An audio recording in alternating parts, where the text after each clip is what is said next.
Welcome to According to Sam, folks. This is episode 306. Hope you guys had a good weekend. We are at 100 days in the Trump 2.0 presidency. And I got to say, it's been pretty good. The illegal crossings across the border are down significantly. He hasn't brought an end to the war in Ukraine, but he is at least is attempting to bring an end to that war. Before Trump got into office, the United States had no contact with Russia, no communications with Russia. Joe Biden refused to even negotiate to try to bring that war to an end. Yes, Trump hasn't succeeded at that yet, but you can feel that it's coming. It looks like that's going to be drawn to an end. That's going to be a huge success for him. So we got that. We got the border. At least he's in talks to end the war in Ukraine. The economy's not great. It could be better, but at least he's entered into and started to engage into this trade war that we've been in. I've played clips of Chuck Schumer going back to 2011 saying that we're in a trade war with China back in 2011, that we're just not fighting the trade war. And then going back to Trump's first term where Chuck Schumer says that he agreed with Trump more than he did with Bush or Obama on engaging in a trade war with China that Chuck Schumer said that we were already in. And so he's engaging in that. It's not pretty. I mean, that's going to cause some pain, and there is some pain. I don't know why people are saying that prices are going up. I'm not really experiencing prices going up. They're definitely not going up as much as they did under the Biden administration. I know that. I know that prices aren't as high as they were when Biden was in office, and they were 10%. So, I'll give him some leeway with that. It's only been 100 days. At least he's engaging in this. And as you're going to see that, we both have leverage. I mean, we're really in this trade war with China. That's what it's all about. China has leverage. We were talking about that and what their leverage is in the last podcast. Our leverage is that China needs us to consume their crap. And if we're not consuming their crap, they're already over capacity. They have stuff that is piling up there because, again, we are the number one consumer market on the planet. We consume at a minimum 30% of the world's products and services. They need to get their crap into the United States. So that's our leverage over them.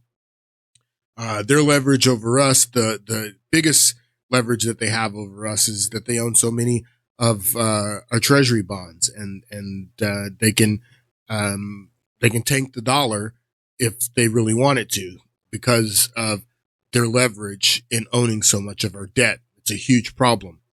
So we're going to get back into talking about that debt today. We're approaching 37 trillion. I have been saying 37 trillion for a few weeks now because I was getting perturbed at the fact that we were at 36.6 and people were still saying 36 trillion. And I was like, well, if you're going to say that if we're at 36.6 trillion and you're going to still say we're at 36 trillion, then I'm going to go ahead and say that we're at 37 trillion because at that point we were closer to 37 than we were to 36. And then when we hit 37, I mean, it's going to be on to 38. People are going to continue saying 37 until we get to, 37.7. I mean, now people are at least starting to round up to 37. It's a lot of money, people. That is a lot of debt. And I was explaining in the last podcast How if you are a Gen Zer, if you are uh, 24, 25 years old, you were born in 2000, you were born in 2001, that we have added every year that you were born, we've added an average of over $1 trillion to the national debt for every year that you've been born. And that's what we've done to the younger generations. And we were talking about this a lot during the financial crisis in 2008 about kicking the can down the road to younger generations and making them absorb this debt. And that's what's going on with Gen Z right now. They have no hope in the future. They can't afford homes. They can't afford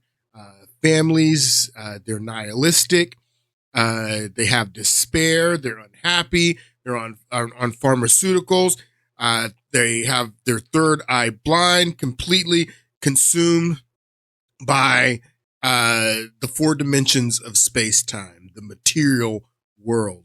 And it's sad to see what's going on with the young generation. Steve Kornacki, and everybody wanted to talk about polls. I told you that I watch the Sunday shows every Sunday, and they're usually all got the exact same narrative. Last week, it was all about the Maryland man, the Maryland father. Every single Sunday show devoted 90% of their show last week to the Maryland father. Well, this week, all the shows, they all wanted to talk about the poll numbers for Trump in his first 100 days. And then Steve Kornacki on MSNBC or NBC, he was focusing on these poll questions that were singling out Gen Z. And yeah, I mean, I feel bad for this generation. I really do. But he was showing how the gender gap between the Gen Z men and Gen Z women, and how actually unfavorable Trump is with Gen Z women, and that's actually driving down his poll numbers. His poll numbers are not as bad as they. I mean, that's what they're doing. That's why the media is doing this. They're trying to manifest the reality that they want. Yes, Trump's poll numbers, if you go to the Real Clear Politics average, he's down about 2 points. He was at 47 forever. He's at 45 now. He's down about 2 points. But the media is driving that. A lot of that is the media narrative that is manifesting that slight drop in average. And a lot of it is these Gen Z women are bringing down Trump's poll numbers. And there's a huge gap between Gen Z women and Gen Z men. I was asking the question, well, what could this be? Of course, abortion could be a lot of it. Younger women upset with Trump because he put the justices on the bench that repealed Roe versus Wade. A lot of it, I was thinking that maybe, young women are more susceptible to the targeted propaganda. They, are more in tune with their feelings. And like I was telling you in the last few podcasts, that these people that work in public relations and propaganda, that they target your subconscious base instincts and feelings. And if you're more in tune with those feelings, then you're more susceptible to manipulation. If the media is trying to manipulate you and use your feelings and your emotions and your base instincts to control you, then I started to think, well, maybe young women are more susceptible to that. I mean, you look at the other generations, the boomers, it's pretty much even. I mean, slight differences, but this dramatic gap between Gen Z men, 45% of Gen Z men approve of what Trump is doing, and only 24% of Gen Z women. And what Trump is really doing, if you understand what he's doing in engaging in this trade war, trying to bring peace in Ukraine, trying to to reduce illegal immigration. So the younger generations, this Gen Z generation, can have more jobs, more opportunities. I mean, no one benefits more from Trump's policies right now than Gen Z. No one. They're talking about, the stock market and the fact that because of Trump's trade policies, the stock market is crashing, and it's having this volatility up and down. It's back over 40,000 now. Sure would be nice if the Fed, if Jerome Powell could give a little 25% rate cut. That would help out a lot right now, like they did Obama, but we'll get there. But they keep talking about 401ks. The generation that has the least to worry about with 401ks and the stock market and all of that is Gen Z. I mean, even if they do have 401ks and they're invested in the stock market, I mean, you're not retiring. They're not going to be retiring for a while. So, I mean, all of Trump's policies, in my point of view, benefit Gen Z more than anyone else, but it benefits America. There's some other parts of this polling that I thought was interesting. This is some favorability of the GOP. The average for Democrats, I don't have it to show, but if you go to Real Clear Politics and you look at the approval rating for the Democratic Party, the average on Real Clear Politics is 33%. The GOP is 44%. The GOP is 11 points higher in this poll than Democrats on average. Gen Z men are favorability of the GOP right around the same as all adults, 44%. And then look at this huge drop off for Gen Z women. And approve of Trump handling of DEI. Same thing. Gen Z men around where all adults are, huge drop off for Gen Z women. So there's this huge gulf between the Gen Z men and Gen Z women. They're not on the same wavelength. They're not on the same page at all. And then this one, I was blown away by this in the poll. The amount of adults that believe there's only two genders, only 71% of all adults in this poll believe 71%. That means 29% of adults in this poll believe there's more than two genders. I was blown away by that. And then Gen Z men are tracking with all adults. And then look at this, only 51%. It's almost half in this poll of Gen Z women believe there's more than two genders. There's something to that. And then this question, proud to be an American. Only a little, not at all. 22% of all adults disagree or agree with this, that only a little or not at all are proud to be Americans. That they're more proud to be Americans than a little or not at all. And then almost half Gen Z women say that only a little or not at all they're proud to be Americans. I thought this was some interesting polling. And I think that a lot of that goes to the fact that this country's in major fiscal we have major fiscal problems that deal with this debt. And as I was saying again, that if you are one of these young adults that are around 25 years old, and you were born in 2000, you were born in 2001, the national debt when you were born was $5.7 trillion. Your debt per taxpayer when you were born was 55.1 thousand. Debt per taxpayer. Debt per citizen, 20,000. When you were born in 2000, this would have been the debt. And we've added a average of $1 trillion to the national debt every year that you have been born, and now you have been crippled with this. Look at the debt per taxpayer. It goes from 55,000 on the year that you were born to now debt per taxpayer is $323,000 that we've crippled you with over your 25 years of life. If you're a young adult between 20 and 30, that's what Gen Z is, between below 30. I mean, so I feel for you people. So let's talk about this debt. I've been telling a story about how we got this far in debt. What has happened over the last 25 years to create this $37 trillion in debt? And let's start by talking about who exactly owns this debt. Who owns the national debt? This article is a few years old, 2 years old. So this came out in 2023. And if you look at what the debt was in 2023. The U.S. national debt was 31.3 trillion as of January 2023. 31.8 trillion. That was 2 years ago, January 2023.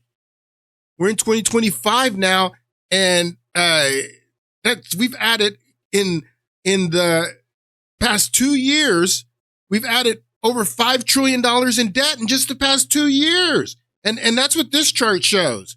This chart shows the rate in which we're adding $1 trillion to the national debt starting in 1996. This is the chart that it took us 6 years to add $1 trillion from 1996 to 2002. And then from 2002 to 2004, it only took us 3 years to add $1 trillion. And then less than 3 years to add $1 trillion. And then again, less than 3 years to add $1 trillion. And then when we hit 2008, this is the financial crisis. This is when the snowball started to just go up. 2008, right here. Very important year. And then since then, we've been adding $1 trillion to the national debt every 90 to 120 days. That's what that shows. So in 2023, the total national debt in January was 31.3 trillion. And you'll see that intergovernmental holdings that makes up this small percentage of who owns the debt. And then the majority is debt held by the public. And you can see it breaks down here. This is the majority of the debt is held by the government accounts and the Fed, which are private banks. And then you have the foreign holders like China, like Japan, like Saudi Arabia, many others. And then you have this small amount of mutual funds, and then depository institutions is this small amount. So that's who makes up the ownership. Pension funds is a small amount. This is the people who own through United States Treasury bonds owns the $37 trillion in debt. And again, this was 2 years ago. Public debt says the public debt holds over 27.9 trillion. It's more. This was 2 years ago. As of August of 2024, foreign governments hold a large portion of public debt, while the rest is owned by U.S. banks and investors. All right. The Federal Reserve, state and local governments, mutual funds, pension funds, insurance companies, and holders of savings bonds. So when we get down here and you start looking at which countries, foreign countries, own the most. Again, this is 2 years ago. So 2 years ago, it was Japan. It's still Japan today, but I'm sure they owned a lot more than 1 trillion. China was number 2 years ago. China's number 2 today. And I'm sure that they hold more than 1 trillion in treasuries. Then we have United Kingdom, Belgium, Luxembourg. All these are allies, but the two that you really need to focus on is Japan and especially China, because we're in a trade war with China. And so we were talking about how all of this kicked off during the Clinton administration, that in 2000, the national debt was $5 trillion. And during the Clinton administration is when China was accepted into the WTO and given permanent trade status with the United States. PNTR, all that happened under the Clinton administration. And then Clinton, again, his plan was when he first came in, the national debt, you can see here, this is back in 1993. So the national debt was just $4 trillion, $4.4 trillion when he first came in 1993. So when he first came in, his plan was, we had explained how the Cold War was over. The Cold War ended, just a few years before Clinton is sworn in. We were the, predominant, military power and economic power on this planet. And what Clinton wanted to do is he wanted to reduce this $4 trillion. It was $4 trillion, the national debt. He wanted to reduce this. He wanted to balance the budget. He wanted to cut out waste, fraud, and abuse in government. And he wanted to reinvent government was what Clinton's program was, to reinvent government. Al Gore, I told you in the last podcast, he was on the Bill Maher show this last weekend, and Bill Maher was asking him to tell the country what the difference is between Rigo and what Doge is doing. And this clown says the difference between Rigo and Doge is that Elon Musk is using a machete, he's using a chainsaw, and we use the scalpel. Well, yeah, Elon Musk is using a machete or whatever analogy you want to use, a machete, a hatchet, or chainsaw. Yes, Elon Musk and Doge is going big is because when you guys came in, Al Gore, you were dealing with $4 trillion in debt.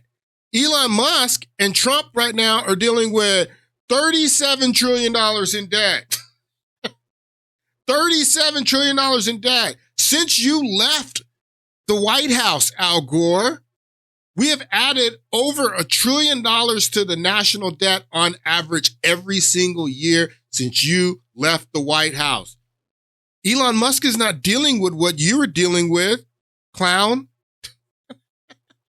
Of course, Elon Musk is using a machete, a chainsaw, because Elon Musk has a lot more to deal with than what you guys were dealing with when you came in and instituted Rigo back in 1993. You had $4 trillion to deal with. Elon Musk is dealing with $37 trillion in debt.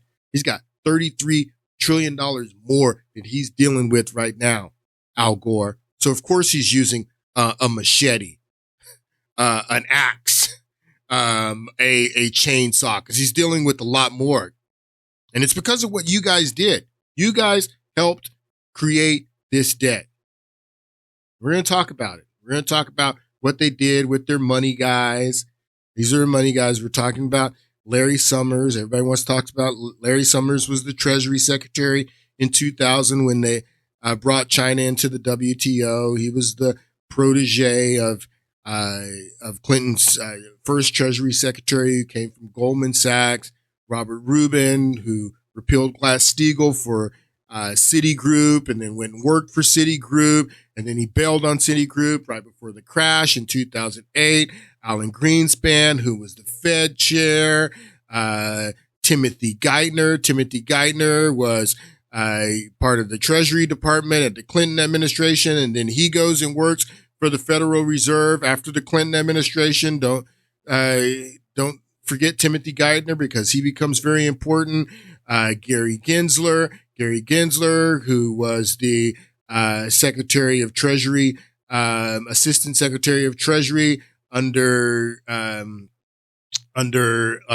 Larry Summers. All of these were Clinton's money guys, and these were the guys that Clinton was trusting. These are the guys that in the book, the quote from the book that we looked at in the last podcast, it says that you mean when Clinton has this epiphany and says, you mean that the success of my program, the success of what program?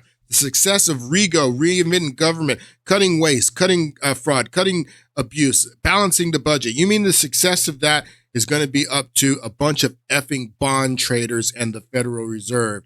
Yes, these are the money guys that he was talking about. And these are the guys that decided to institute the policy to enrich corporations and corporate executives on the top while they hollowed out our middle class. These guys. And so we were talking in the last podcast about the document, Life After Debt. And I was explaining how in the year 2000, in November of 2000, the election, this is right around the election time. This could have been the election day there in 2000. If you don't remember the election in 2000, it comes down to Al Gore against George W. Bush. So this is November 2000. So now that I think about it, this document could have come out the day of the election or the day before the election, but they put this document out and they keep it secret. And the document is called Life After Debt. And this document is identifying as a crisis that the United States was going to be if it continued on the path of balancing the budget, of paying down debt, and reinventing government that Clinton and Gore had put us on. We continue down that same path over the next 12 years. In 2012, the United States was going to be completely debt-free, that this number would have been zero. But there were going to be no treasury bonds. That was the crisis. That if we do this, the crisis is that Japan's not going to be able to own this $1 trillion in treasury bonds because there's going to be no treasury bonds because the United States isn't in debt anymore. So there's no treasury bonds. China won't own $1 trillion in our debt and the treasuries and the leverage they have over us because there would be no more treasuries because the United States wouldn't be in debt. And they identified it as a crisis. We were listening to the interview that's associated with this article in the last podcast. And the woman that is being interviewed is this woman. Her name is Diane Lim Rogers. This is her, Diane Lim Rogers. And she was an economist in the Clinton administration. And let's listen to this again. From NPR News, this is All Things Considered. I'm Robert Siegel. I'm Melissa Block. And now a story about a secret government document that dates from the Clinton administration, outlining what was believed to be a looming potential crisis. Crises. Not a matter of terrorism or national security. No, the crisis was, imagine this, the possibility that the U.S. might pay off its entire debt. Now imagine this. Imagine the possibility the United States could pay off all of its entire debt. It was identified as a crisis.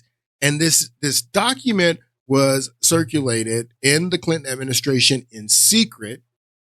And the Treasury Secretary, again, was this guy, Larry Summers. The Fed chair at that time was this guy, Alan Greenspan. Rubin had retired, but Timothy Geithner was there. He probably saw the document. Gary Gensler, he was there. Well, no, Gary Gensler left in 99. So, but I'm sure he saw the document too. They all knew about it, but they kept it secret. And it looks like because of the date on this, that this was right around the time of the election. And I was saying in the last podcast that if this was something that they identified as a crisis, it should have been, part of the campaign and talked about as part of the campaign. But if they issued this document on the day of the election, then it couldn't have been part of the campaign. But this was in November of 2000 that they put this document out, warning, crisis, warning Will Robinson, warning that the United States is going to be completely debt free if it continues on the same path. And that's a crisis, is what they said. David Kestenbaum with our Planet Money team got hold of the document and explains why it was buried until today. The document is called Life After Debt. I heard about it from Diane Lim Rogers, an economist at the White House who reviewed it at the time. It was written in 2000, and Diane had not seen it since then, until I gave her the copy. For her, it brought home just how much has happened since then. Wow. I mean, The document just reminded me of a lot of things I'd forgotten. Like, I'd completely forgotten that we were projecting that the debt would be completely paid off by 2012. Remember those times? The economy was booming. The U.S. government was actually running a surplus, taking in more than it was spending. This sounds like a good thing, and everyone agreed it was, but it also posed a danger. Danger, Will Robinson. If the U.S. paid off its debt, there would be no more U.S. Treasury bonds in the world. That's how the U.S. borrows money. It sells bonds. So no more debt meant no more bonds. But the U.S. has been issuing bonds for so long, has been in debt for so long, that the entire world has come to depend on those bonds. U.S. Treasury bonds are a critical reference point for the entire global economy. Banks buy hundreds of billions of dollars worth because they're safe places to park your money. There's a good chance your mortgage is tied to the interest rate on U.S. Treasury bonds. The Federal Reserve, our central bank, buys and sells Treasury bonds all the time to keep the economy on track. If you took Treasury bonds away, would the world unravel? Would it adjust somehow? Would the world unravel if the United States is completely debt free? Would the world unravel? Is the question that they ask here on NBR. If the United States was completely debt free, would the world unravel, or will it adjust somehow? Now, it's crazy because right now we're in a crisis. We have a huge fiscal crisis that we're dealing with. And I asked the question in the last podcast, which crisis would you rather deal with? Would you rather deal with this fiscal crisis that we have right now? Or would you rather deal with the crisis of no more Treasury bonds? I'm asking you, Joe Blow American out there. What would you rather deal with? The crisis of no more Treasury bonds or the crisis of $37 trillion in debt? Was a dramatic issue. It was a huge issue for not just the U.S. economy, but the global economy. And that's why we felt initially that we had to address it somehow. We felt initially that we had to address it somehow. And I asked over and over again, people, when I play this, what did you do? How did you address it? What were some of the things you talked about when you identified this as a crisis and how you would address it? Because I'm going to tell you how it was addressed, and it has been addressed. That it's not a crisis anymore. The crisis of there not being any more Treasury bonds no longer exists. There's plenty of Treasury bonds now because we're $37 trillion in debt. And the story of how we got $37 trillion in debt is the story of what they did to manage that crisis. It's the same story. It's the exact same story. The story of where this $37 trillion came from is the story of what they did to manage this crisis. Issue for not just the U.S. economy, but the global economy. And that's why we felt initially that we had to address it somehow. I probably thought about this piece easily 16 hours a day. And it took me a long time to even start. This is the author. Economist Jason Seligman did most of the writing. It was a strange science fiction-y question. What would it look like to be in a United States without debt? What would life look like in those United States? It turned out there weren't any easy answers. Yes, there were ways for the world to adjust, but certain things got really tricky. Like, what do you do with the money that comes out of people's paychecks for Social Security? Currently, it gets invested in, you guessed it, Treasury bonds. If there are no Treasury bonds, what do you invest it in? Stocks? Which stocks? Who picks? Everything just gets complicated. Jason concluded in the end, pay down the debt? Sure, but don't pay it off entirely. There's such a thing as too much debt, but there's also such a thing, perhaps, as too little. The world really, it needs the Treasury bonds. It needs the U.S. government to be in debt so it can buy that debt. You don't want to go too far with that argument because it can be very self-serving. You don't want to go. You don't want to saliency to the argument. You don't want to go too far with that argument because it could be self-serving. What argument? You don't want to go too far with the argument that the United States needs to be in debt? Is this too far? I don't know if this is too far because Jerome Powell just last week or week before said that the debt at $37 trillion is not unsustainable, but we're on an unsustainable path. Are you crazy? When does it become unsustainable? It's insane. There's such a thing as too much debt, but there's also such a thing, perhaps, as too little. The world really, it needs the treasury bonds. It needs the U.S. government to be in debt so it can buy that debt. You don't want to go too far with that argument because it can be very self-serving. But there is some saliency to the argument, yes. The copy of Life After Debt we obtained reads preliminary and close hold, official use only. Preliminary and close hold, official use only. That's what it says here. So they kept it secret. NPR only gets it because they filed a FOIA request. We get it a decade later. And by that time here, you'll listen to what he says right here, what the debt was in 2011 when the document was made public. I had to get a copy through the Freedom of Information Act because it was never published.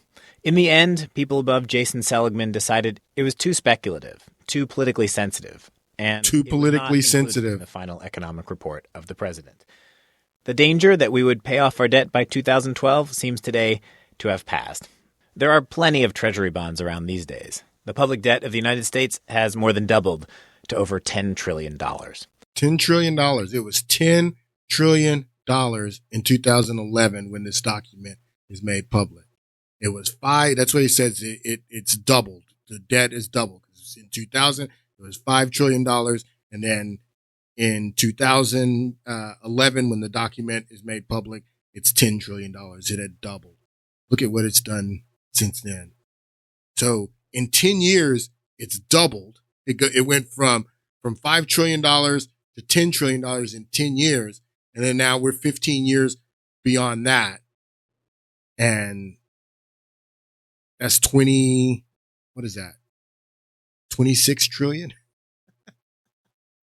In the past 15 years, 26 trillion. People, man, this is crazy. So, we were talking about the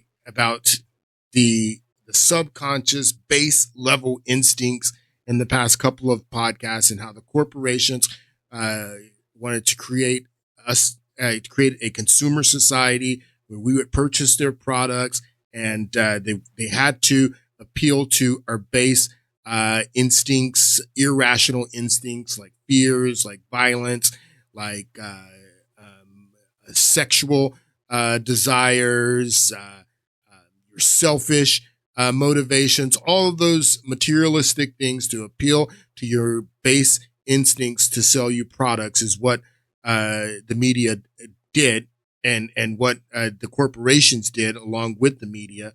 I was explaining it's a three-pronged effect in creating this materialistic consumer society. These principles are ingrained in you in grade school from pre-K to 12th grade. And you're getting taught materialism. You're getting taught how to operate in these base instincts so you can be a consumer and a worker. They do that in grade school, and then it's refined in secondary school, the colleges. That's why you send your kid to college, and the college puts out these unproductive, highly emotional, vacuous individuals that come out of the college. And then the media is reinforcing it in the news, in the movies, in the television shows, little subtle ways that they write it into the scripts. So they're indoctrinating you with this worldview, the materialistic worldview, to get you walking around in this baseness, in this third eye blind, state. We're almost in the zombie state. You're not thinking rationally. You're not thinking consciously. Everything is at a base level. And I was playing the clip of this girl as an example of, and there's many examples of people walking around in this baseness and they are so easily triggered and highly emotional with no self-control. I was playing the clip of this this girl yelling at the police officer in the last podcast, and I have something else I want to show you in regards to this. I have to follow every fucking law, but that fucking faggot can leave the fucking scene without a turn signal. Give him a ticket! Do you need an ambulance? He doesn't have a Do you need to go to the...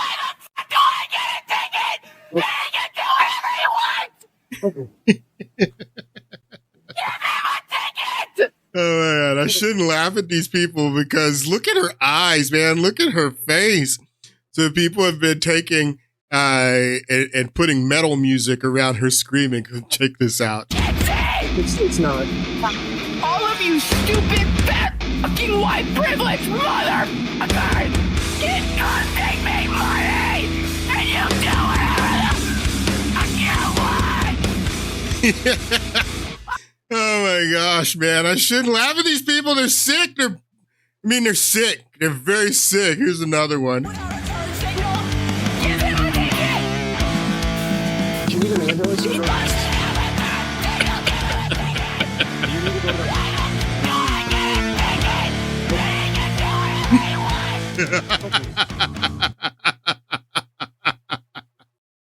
Oh my God. So this is being driven by the media in large. The media plays a larger role than anything. It's the schools, it's the colleges, but the media plays such a large role. And as I was explaining, that the media is controlled by very few corporations own all of the media. And this was made possible again by William Jefferson Clinton. In 1996, he signed the Telecommunications Act, deregulating all of these corporations and allowing them to own. Before the 1996 Telecommunications Act, it was illegal for one corporation to own, multiple media outlets, and they regulated this, and there was a purpose for regulating it, and it should go back to being regulated. You look at this controversy around 60 Minutes. And we're going to get into this in the next podcast.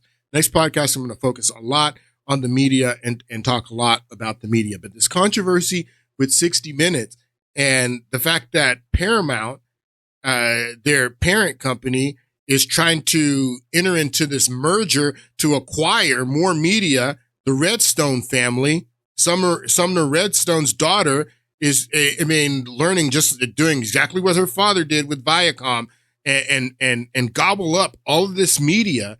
That's the problem. And people are saying, well, the guy who ran 60 Minutes resigned because the Paramount's trying to control their programming and all the grandstanding that they're doing. The problem is that Paramount, and not only Paramount, the Fox Corporation, especially Fox Corporation. People, I don't understand why anybody would watch Fox and think that they're any different than any of these people, because Fox is owned by the same people who own News Corp. News Corp owns the Wall Street Journal and the New York Post. The Wall Street Journal has been horrible in criticizing Trump and his trade policies and basically siding with China. But the problem is that all these guys own all of this media, and they shouldn't own all of this media. It's very dangerous for our society for all this media to be owned by very few people with that are multinationals. Multinationals. So it says here, the Fox Corporation, commonly referred to as Fox Corp, is an American multinational mass media company. So they don't have if Trump is trying to implement policies that are nationalistic and they're multinationalists, of course they're not going to take Trump's side, and their reporting is going to be negative on Trump. And I explained to you how they're all in bed with China, particularly Disney, the Disney Corporation. So of course their reporting is going to be what you see going on right now, and them using fear to drive narrative and to shape the opinions of the American people, the ones that still trust them. They had the correspondence dinner over the weekend. They didn't have the president wasn't there. They didn't have a comedian, and all these guys, man, we're going to get into it in the next podcast, but no one trusts these people. Very few people trust these people. And if you do trust these people, then shame on you, because these are the people that told you that if you didn't get the vaccine, that you're going to be dead. These are people they gave at the correspondence dinner this weekend. They gave somebody an award. You're giving out awards now because people said that Joe Biden had dementia and that Joe Biden was too old to run. And now they're giving each other awards for saying that when they were telling us that these are cheap fake videos and that Joe Biden's fine and all. And now they're giving each other awards. You trust these guys? You trust these guys. Something's wrong with you if you trust these guys, because I don't trust them. Now, Newt Gingrich, so everybody wants to talk about the polls on all the Sunday shows and how in Trump's first 100 days that his poll numbers are so bad and that everybody who voted for him regrets voting for him, which is ridiculous. And that, yes, he has had some decline in the polls. And like I told you, in the Real Clear average, he was at 47. He's at 45 now. But a lot of that is media driven. A lot of that is the media putting out these narratives, and they're trying to manifest this disapproval with Donald Trump and saying that things are so bad. I mean, things are not so bad. I don't think things are so bad. They're not so bad for me. They're actually pretty good. What are you talking about? But Newt Gingrich, he put this tweet out yesterday after watching all the Sunday shows, criticizing the polls and how fake they are. Exactly what I'm saying. Now, Newt Gingrich was the Speaker of the House. He was the Speaker of the House and the leader of the Republican caucus in the House of Representatives in 2000 and Bill Clinton's last year. Newt Gingrich. And I wonder if when they were handing out this document, Life After Debt, and keeping it secret and passing around in the Clinton administration, warning as a crisis that the United States was going to be completely debt free in 12 years and that we weren't going to have any treasury bonds. And this is a crisis and we need to do something to address it. I wonder if they shared this document with Newt Gingrich. I would love for someone to ask Newt Gingrich if he saw that document when it was passed around the Clinton administration in secret. But he was the Speaker of the House, and he put this tweet out just yesterday. He said, John McLaughlin points out that the New York Times, ABC, Washington Post polls about Donald Trump approval are fake polls from fake news. The New York Times has only 37% Trump 2024 voters, and the ABC Washington Post poll only 34 Trump voters. Trump got 50% of the vote. So at 13 and 16 points to his ratings, and it's pretty darn good. So he's basically saying that these polls that everyone's reporting on, all the Sunday shows, each and every one of them, that's all they wanted to talk about with the polls and how Trump's down in the polls and polls aren't good and shows that people are unhappy with his first 100 days. It's all ridiculous. It's all ridiculous. So yeah, Scott Bassett on the ABC Disney show this weekend. And again, this is Martha, and she is focused on the polls. The only thing she wants to ask Bassett about is about, these poll numbers. And I love what Bassett says here. Take a listen. Thanks for joining us this morning, Mr. Secretary. We appreciate it. Let's start with the polls. For the very first time, the president's polling numbers on the economy are underwater, with 53% saying it has gotten worse under President Trump, with 72% of those in our poll saying it is very or somewhat likely that his economic policies will cause a recession. Your reaction? Oh, well, Martha, I haven't seen the polls, and for the past 35 years, my business was analyzing data, so I think we've probably got to dig down in those. But what I do know is that Americans are behaving very different than what the surveys say. So you understand what he's saying? Say that, but consumers are still spending. Yeah, so. You see what he's saying? He's saying that yeah, you're telling me that Trump's underwater in the polls and all these people are saying that the polls are saying that the economy's bad. He's like, well, the data doesn't show that. The data, and then she keeps saying too that it's going to lead, that's what they keep saying, it's going to lead to a recession. This is going to lead to a recession. And he calls her out on that too in this interview. It's not in this clip, but he calls her out and says that the unemployment rate is 4%, lady.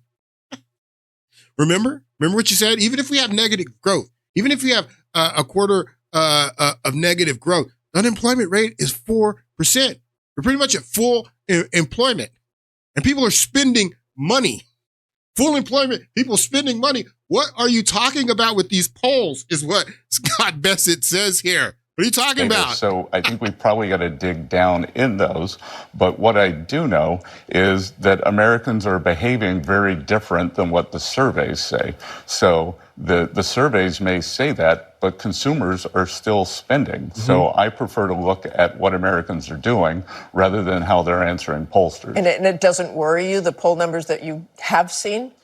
When I start seeing data to the contrary, then that match the polls. Once I start seeing data that matches the polls, once I start seeing the unemployment rate rise, once I start seeing consumers pull back from spending money, then I can say, okay, so the data matches the polls. Then I'll believe the polls is what Bessent says. And it doesn't worry you, the poll numbers that you have seen? When I start seeing data to the contrary, then we can look at that. But, again, these poll numbers, and also, when I look at some of the things that are being published, there was a story 10 days ago that said this is the worst April for the stock market since the Great Depression. Yeah, that was Rupert Murdoch's rag. Rupert Murdoch's rag. The Wall Street Journal put that article out. Rupert Murdoch's rag. The Wall Street Journal put out an article talking about that this is the worst April since the Great Depression, is what they're saying. That's the fear. Oh, this is the Great Depression. With 4% unemployment, this is the Great Depression. This is the Great Depression with 4% unemployment. But he references that Wall Street Journal article because, the print, it drives what they talk about on the news. So everybody, Wall Street Journal, the Rupert Murdoch rag puts out that article about the worst April since 1932. And then all of the media, they take that article and they're reporting on it. Worst April since 1932, Wall Street Journal. So that's what he's making reference to here. Some of the things that are being published, there was a story 10 days ago that said this is the worst April for the stock market since the Great Depression. 10 days later, the NASDAQ is now up on the month of April, and I haven't seen a story that says, stock market has biggest bounce back ever. Where's that story? Where's that story, Wall Street Journal?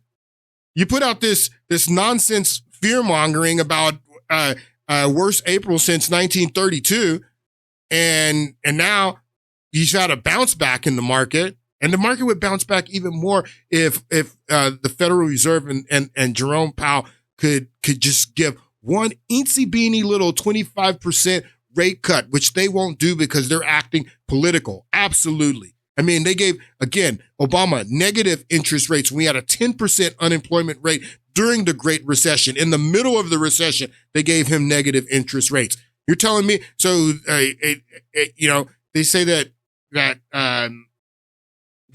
the dual mandate is keeping prices low and then also full employment. We're at full employment, 4%. And then the last inflation numbers that we got, CPI numbers that we got were 2.4%. Well, you say that you want to be around 2%. So you're telling me you can't do a 25% rate cut? That would be huge for the markets. That would be huge for Trump in helping him engage in this trade war. But the Federal Reserve they don't support Trump in this trade war. They're on China's side more than they are with Trump. But that's what Bessent is talking about. He's calling them out that the media is driving this. The media and their narratives, they're not being fair. The media is pushing fear and appealing to people's irrational emotions and their irrational thoughts and just scaring the hell out of people. That's what the media is doing. 10 days later, the NASDAQ is now up on the month of April, and I haven't seen a story that says, stock market has biggest bounce back ever. So it certainly has gone back and forth. I think a lot of this is media driven. Let's talk about. I think a lot of this is media driven. Going back to the polls, this is what he's saying. That's it. I think a lot of this is media driven. That's what Newt Gingrich was saying. The media is driving this with narrative. This is all about narrative, all about these polls. It's a lie. So I was watching basketball yesterday, and I saw two commercials during the game that I was watching yesterday. I don't remember what game it was where I saw these commercials. I think maybe the Lakers game, but I got really excited when I saw these commercials because this tells you a lot about what's going on with this trade war with China. And from what I understand, like I told you, that China's leverage over us is clear, that they own over $1 trillion in United States treasuries, and they have that leverage over us, which is huge. But our leverage over them is that they need us to consume their crap. They need us to buy all their Chinese crap. And they're already over capacity. And now things are starting to load up there in China. And I mean, honestly, it would be ridiculous to say that China's not suffering some pain as well. Yes, it's painful for us, but it's also painful for them.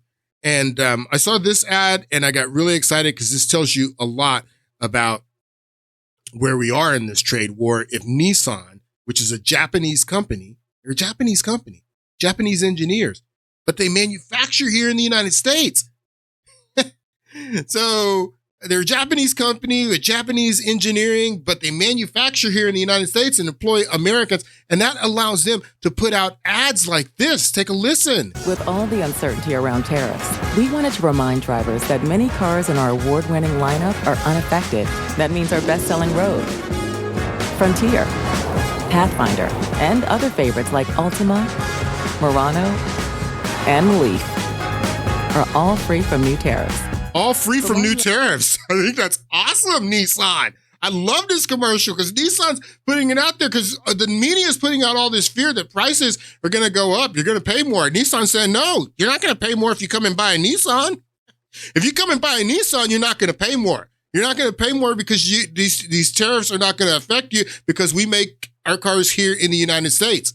So the companies and the corporations that can make ads like this over the summer and say that look, we build here in the United States, we make here in the United States, these tariffs aren't going to affect you, that the prices aren't going to go up, come and get a Nissan, they're going to do very well this summer. These companies like Nissan are going to do very well this summer because they are able to say, look, prices aren't going up here at Nissan. They might be going up at some of these other dealerships, but not here at Nissan's because we manufacture here in the United States. I love this ad. Pathfinder, and other favorites like Altima, Murano, and Leaf are all free from new tariffs. From our U.S. factories to your driveway since 1983. Since 1983, we've been building here in the United States, from our U.S. factories to you.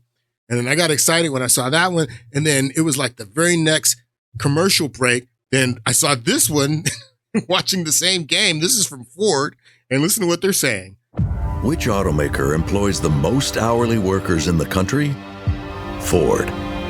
Which automaker assembles the most vehicles in the country? Ford. That's not a coincidence. It's a commitment. And now, at this unprecedented moment in automotive history, who benefits from Ford's commitment to America for over 120 years? You. From America Employee for pricing. America. You pay what we pay. From America for America, you pay what we pay. So these corporations are coming out now. They realize that, look, we're in the middle of this trade war. We're going to start advertising the fact that, look, we're Americans, buy American, and you won't have to pay higher prices like the media is telling you and scaring you that the prices are going to go up. We're going to go into a recession. No. Buy American, support American. Bring back your corporations from China. I'm going to show you a little example of some of this fear mongering. I don't have a lot of time, but I want to show you this. This guy, Lawrence O'Donnell from MSNBC, and this segment that he did just the other night. I don't have a lot of time, so I just want to play this real quick. In 1932. Okay, back to 1932. So he's making reference to that Wall Street Journal article that I was just telling you about that Bassett was relating that this is the worst April since 1932, when the market has turned around, but they haven't issued a retraction on that. But listen, it's fear-mongering. The unemployment rate in this country was 23.6%. 23.6% in 1936. It's 4% right now. So what relationship are you trying to make? Tell me what the relationship is, because it's 4% right now, and you're trying to relate the economy to a time when the unemployment rate was 26%. What's wrong with you? In 1932, the unemployment rate in this country was 23.6%. Let me say that again. The unemployment rate in 1932 was 23.6%. It's 4% right now. So let me say that again. It's 4% right now. We were at the depth of what came to be known as the Great Depression, the cruelest economic depression in American history. Starving children were going to bed hungry in this country in 1932. The suicide rate was skyrocketing. And today, the Trump stock market is on its way, according to the Wall Street Journal, to the, quote, worst April since 1932. Prior to the Donald Trump stock market, not a single economic indicator in this country check out how he's resembled. He's being all dramatic. I mean, this is acting. Oh my God, 1932, 26% unemployment rate, but it's 4% now. But the Wall Street Journal says it's 1932. Anything in 1932 during the entire course of our lifetimes. But now Donald Trump has managed to bring the stock market back to 1932. The difference between 1932 These people and today are is that clowns. 1932, the only hope, and I mean the only hope that people had in this country, came from the newly elected President of the United States, Franklin Delano Roosevelt, who was working every day then to lead the country out of that depression, which is exactly what he did. Every president in our lifetimes has always known every minute of the day how to instantaneously crash the stock market. They've all known how to do it. And not one of them has chosen to do that until Donald Trump.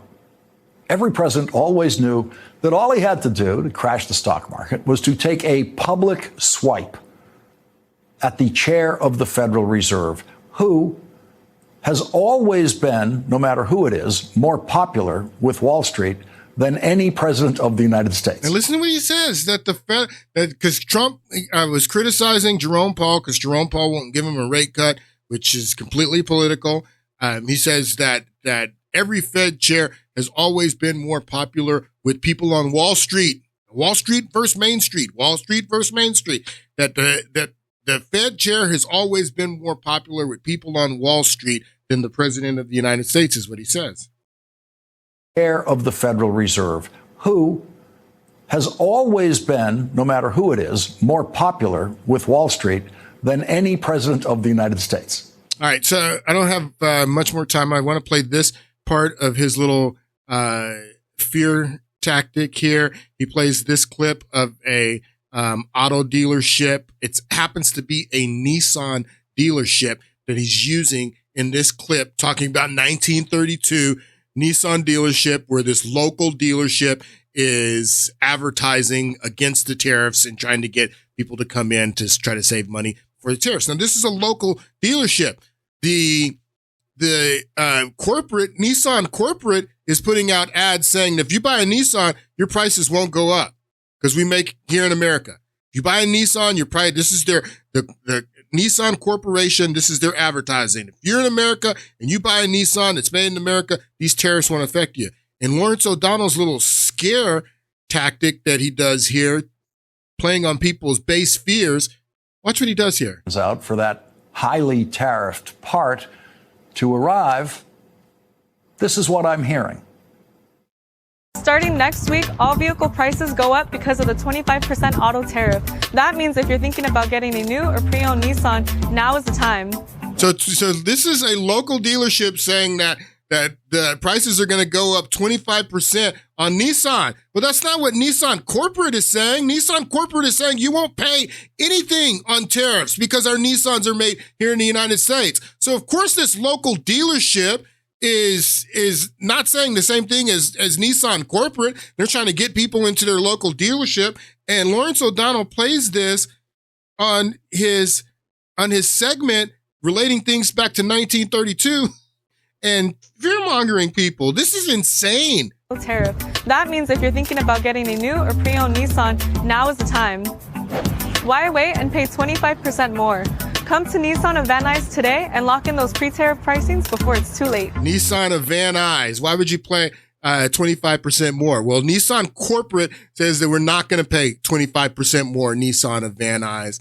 And then Lawrence O'Donnell, I'm almost done. I want to play this last part of his little segment here, fear-mongering, and what he says about Biden's economy and how great it was and how Trump's ruining everything. And listen to what he says. Donald Trump is making everything in our lives more expensive with his tariffs. That's a lie. As everyone in the country is looking forward to the benefits, for example, of retirement accounts. Every one of them every retirement account now has less money in it. Gen Z's not worried about retirement accounts. Gen Z's worried about buying a house. Entirely to Donald Trump, who inherited the strongest economy any president has ever inherited. And all he had to do to continue to claim that the surging Biden stock market was all thanks to him, all he had to do would have been to do absolutely nothing and just stay on a golf course all day, every day, and have nothing to do with government. So all Trump had to do was nothing. That's all he had to do, is what Lawrence O'Donnell says.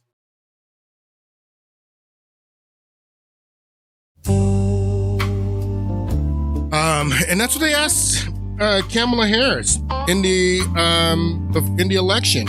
Is she going to do anything different than Biden? She says, no, I'm not going to do anything different. I'm going to do nothing. And she lost. Because if we wanted someone who was going to do nothing, then we would have elected Kamala Harris, Lawrence O'Donnell, because she was going to do nothing. Hope you guys enjoyed the podcast, and I'll see you guys on Monday. We're going to talk, or on Friday, and we're going to talk a lot more about the media on Friday.